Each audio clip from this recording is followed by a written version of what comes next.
All right, ladies and gentlemen, sorry for the wait.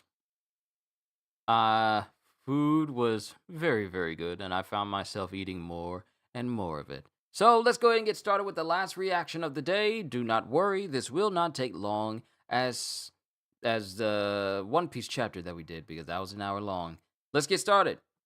Yo, peoples! Qushu92 here, and welcome back to Sakamoto Days. This is actually the first chapter of Sakamoto Days in the year 2026. In the last chapter, we had Sakamoto and company talking until we see Akira, who's on screen all over Japan as she's preparing to face off against Uzuki. Now, Uzuki is still trying to tell her that, oh, it's still me, it's Rion in here, and Akira's not having that. Rion is gone. Stop clinging to a figment of your imagination. And he says, you say that, but this voice is, and then the Sakamoto personality starts to creep in and tries to blitz Akira. But instead of Akira being the one who gets hurt, blood is drawn, and it's actually Uzuki who gets hurt this time, showing that Akira was able to counter the Sakamoto personality. So now all we have left is Akira facing off against Uzuki, who's still in his Sakamoto personality. So the question is, does she have what it takes to actually do something substantial to Uzuki in today's chapter? And just like One Piece, we are going on break after this, meaning that there won't be a One Piece or Sakamoto Days chapter next Sunday. So let's see what happens in days 243 the first time. And it shows Uzuki standing there, still muttering to himself like he's still Sakamoto, and Akira standing there, still giving him the stink eye and preparing to face off against him with a knife in hand. And Kanaguri is just watching it all, and he goes, "Action!" And Akira starts clashing against Uzuki. Don't look away, Akira. Find it. Find the optimal path. And she sees the path that she will need in order to hit Uzuki. I see it. And then it shows Uzuki stabbing into her face and ripping her head straight up. But this is just a short vision she had. If she had tried to take that optimal path against Uzuki, she would have died right then and there. If I've gotten a few centimeters closer, I'd be dead. This is bad. There's no opening. And it shows Uzuki still mumbling to himself with his eyes almost rolled up in his head, looking in the direction of Akira. And then Akira's standing there and she shudders and she's thinking, I'm a fool. From the beginning, I should have accepted Rion's death.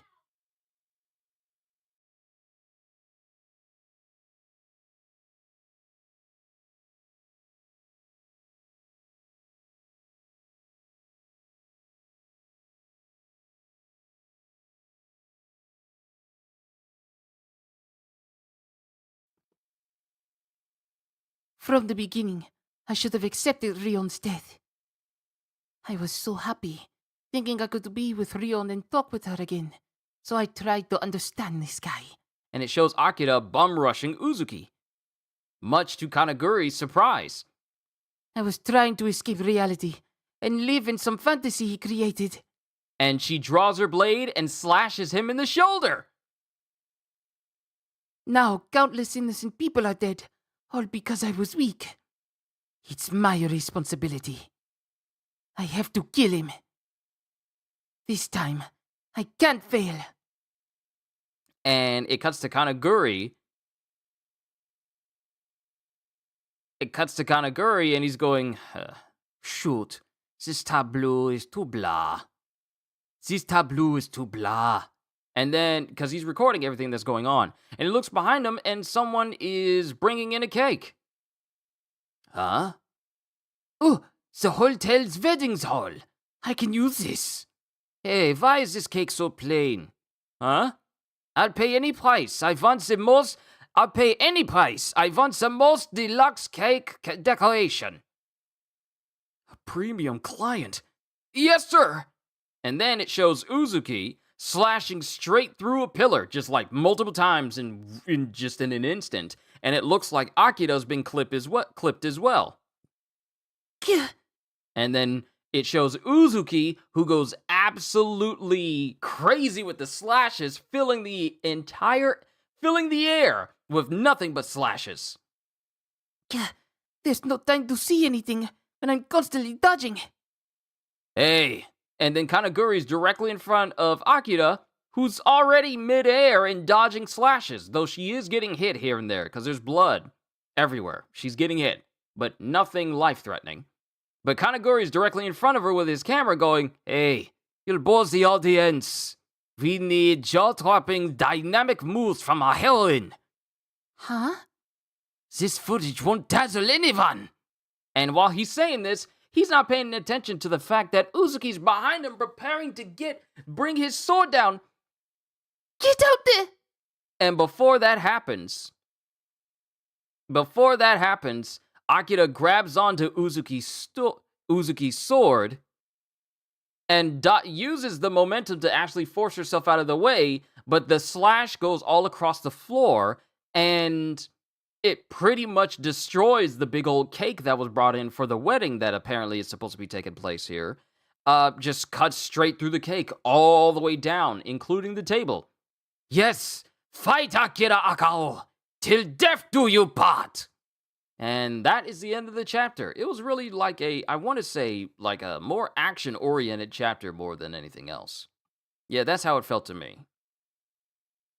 This was a very action-oriented chapter. So, and I'm just going to go over this really quick. So, Rion has slashed Uzuki.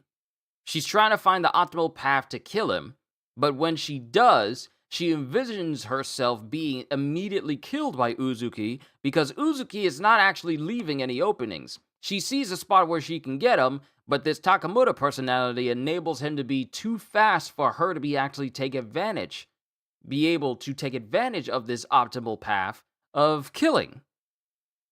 And in one instance, she sees her entire face being sliced all the way up from chin to forehead and her just dying instantly. And if she was only a few centimeters closer, she would have died then and there.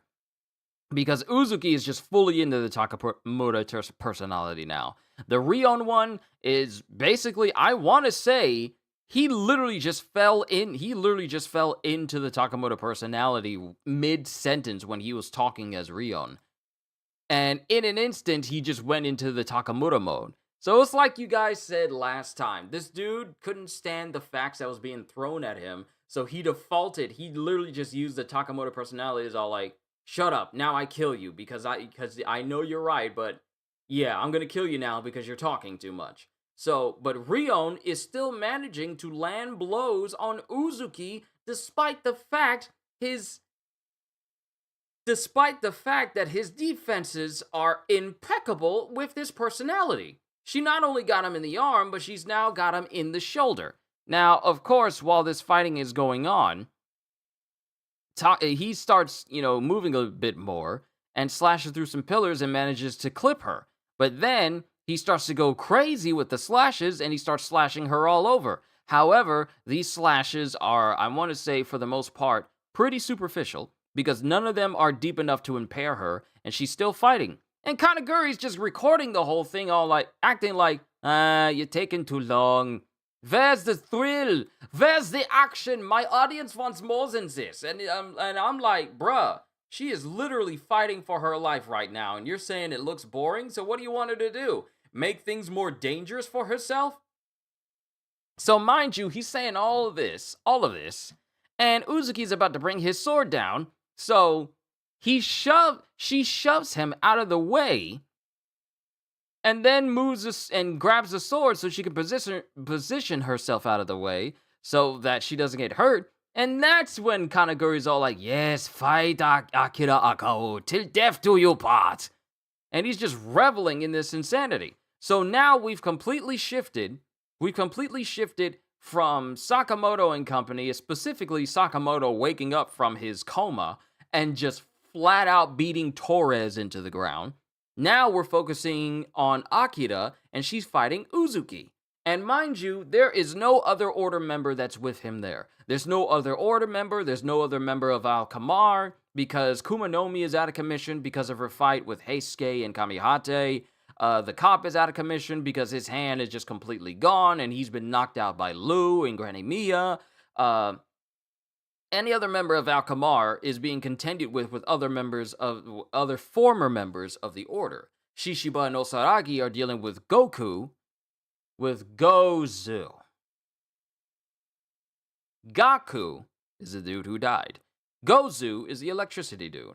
Osaragi and Shishiba are dealing with Gozu. Tanabata is contending with Shin. Boiled and Wu-Tang are dealing with the extra JAA agents who are trying to follow them and trying to kill them. And we have Natsuki and Mafuyu who are contending with Kipe, while Sheena is still unconscious back at the JCC.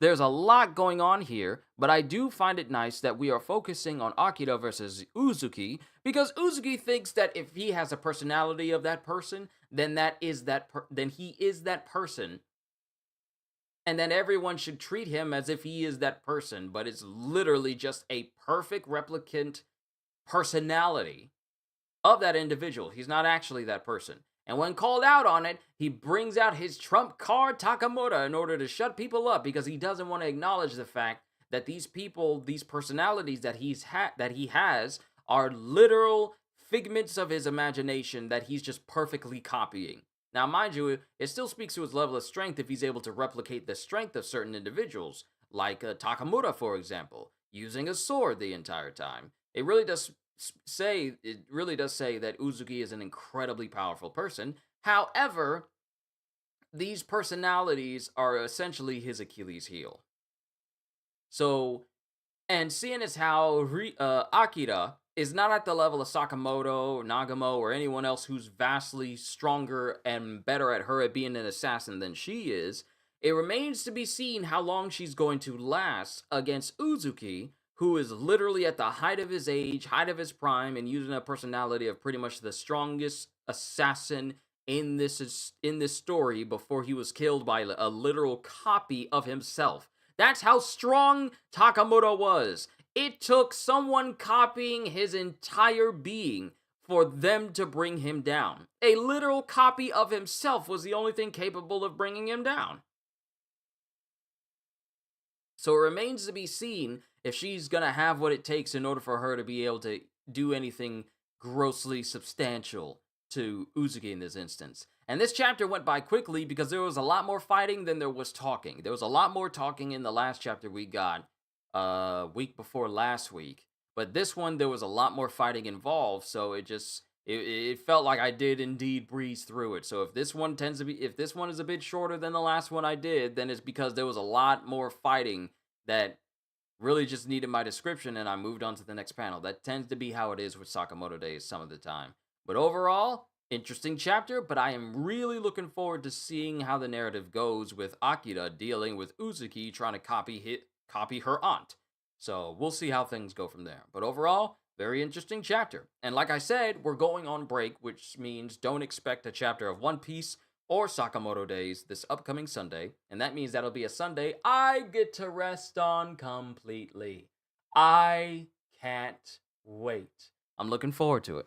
But that's all I got, ladies and gentlemen. I'm not going to keep you here any longer than I already have, especially if you're watching this as a VOD. Don't worry, this is going to be under 20 minutes. But I just wanted to say to all of you, hope y'all enjoyed. Can't wait to see you all in my next video. Like, comment, and subscribe if you haven't already. Even check out the Patreon, because I am always looking forward to entertaining you. And because I know you're coming back anyway. Have a fantastic day, and once again, as always, later, peoples. I'm gonna go to sleep. I am tired.